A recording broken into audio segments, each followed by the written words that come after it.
Odisha subordinate staff selection commission रे nursing officer पदवी पर नियुक्ति बाहरी। टोटाल 5989 पोस्ट अच्छी। आवेदन आरंभ करिवार तारीख हेउछि 13 जून 2026। आवेदन शेष करिवार तारीख हेउछि 6 जुलाई 2024। नर्सिंग ऑफिसर पे लेवल हला पे लेवल 8। नर्सिंग ऑफिसर पर आवेदन करिवार वयसगत योग्यता हला 21 रु 42 वर्ष। एससी एसटी एससी बीसी एवं वोमेन्स कैटेगरी पर 5 वर्ष एज रिलैक्सेशन मध्य रही।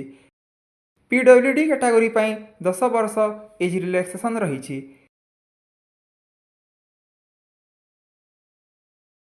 एग्जामिनेशन फीस है 500 टंका।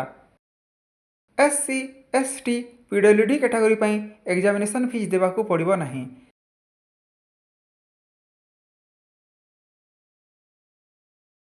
नर्सिंग ऑफिसर पर आवेदन करिवार शिक्षागत योग्यता है डिप्लोमा इन जीएनएम किंबा बीएससी नर्सिंग।